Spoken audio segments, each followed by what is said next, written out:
오늘은 제미나이의 캔버스 기능을 활용해 보겠습니다. 보고서를 업로드하고 인포그래픽을 만들어 달라고 하면 자동으로 인포그래픽을 만들어 줍니다. 어플리케이션이 필요하면 이렇게 어플리케이션도 자동으로 생성해 줍니다. 심지어 간단한 게임을 만들어 달라고 하면 진짜로 만들어 줍니다. 근데 이걸 어떻게 만들었냐면 이 페이지를 제미나이 캔버스에서 만들었습니다.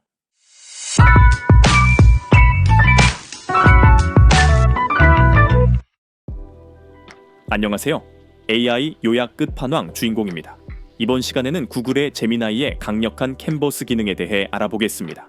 현재 시중에는 제미나이, 챗GPT, 클로드를 비롯해 다양한 LLM이 출시되어 있죠. 그중 제미나이가 다른 LLM들과 차별되는 점은 바로 지난 3월에 추가된 이 캔버스 기능입니다. 캔버스 기능이란 제미나이가 작성한 코드를 제한된 환경에서 직접 실행해 볼 수 있는 기능을 뜻합니다. 따라서 이용자는 LLM으로부터 코드를 받고 자신이 다른 환경에서 실행하는 것이 아니라 LLM 내부에서 코드를 실행할 수 있고, 그렇기 때문에 수정 및 오류 해결도 훨씬 간단해집니다. 캔버스의 기능이 얼마나 강력하냐면 인포그래픽 생성, 웹페이지 및 웹앱 생성뿐만 아니라 오프닝에서 보신 것처럼 캔버스 안에 또 다른 캔버스를 넣는 것도 가능할 정도로 강력한 기능을 자랑합니다. 그럼 이제 실제로 캔버스를 사용해 보겠습니다. 제미나이 채팅창의 좌측 하단을 보시면 캔버스라는 버튼이 있습니다. 이 버튼을 클릭한 뒤 평소처럼 프롬프트를 입력하시면 됩니다. 우선 캔버스로 가장 간단하게 해볼 수 있는 투두리스트 앱을 먼저 만들어 볼게요. 프롬프트를 입력하면 제미나이가 잠시 동안 생각을 한 뒤 투두리스트 앱 생성을 위한 코드를 작성하기 시작합니다. 작성이 완료되면 자동으로 미리 보기 창으로 이동하고 사용자는 어플리케이션을 직접 사용해 볼 수 있습니다. 작동 원리는 이렇습니다. 제미나이는 사용자의 요청을 받아 가장 적절한 코드를 생성한 뒤 직접 실행하여 그 결과를 즉시 보여주는 것입니다. 어때요? 꽤 신기하지 않나요? 이런 캔버스의 기능은 비즈니스 상황에서도 충분히 활용이 가능합니다. 오늘은 캔버스를 활용한 3가지 비즈니스 예제를 살펴보겠습니다. 첫 번째, 보고서 작성입니다. 우선 이렇게 보고서 작성에 필요한 문서들을 한 번에 업로드한 뒤 상황에 맞는 보고서를 작성하라고 입력합니다. 그러면 캔버스 창이 열리고 제미나이가 자료들을 분석해 보고서를 작성하기 시작합니다. 서로 다른 자료로 분류되어 있던 데이터들이 잘 통합되어 훌륭한 경영 보고서가 작성되었습니다.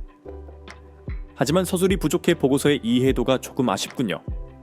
그럴 때는 우측 하단의 3개의 버튼 중 가장 위에 있는 길이 변경 버튼을 눌러 보고서의 길이를 조정할 수도 있습니다. 저는 보고서의 설명을 추가하기 위해 보고서의 길이를 매우 길게 늘려보겠습니다.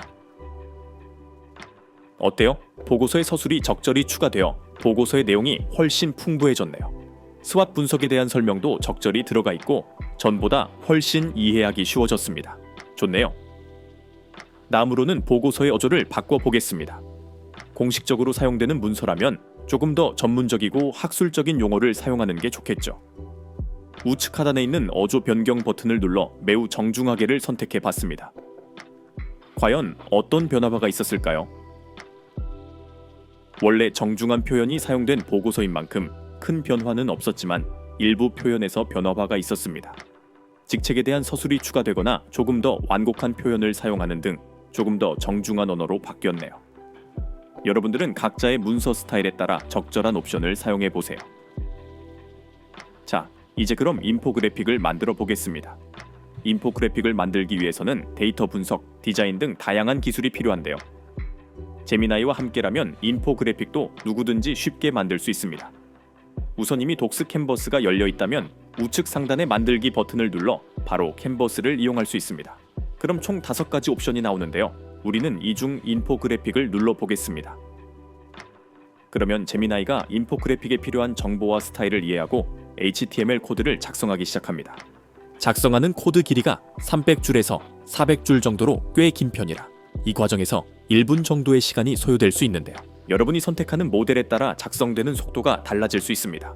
2.5 플래시의 경우에는 속도 측면에서 강점이 있고 2.5%는 정확도와 전문성 측면에서 강점이 있기 때문에 적절한 모델을 선택하는 것이 중요합니다.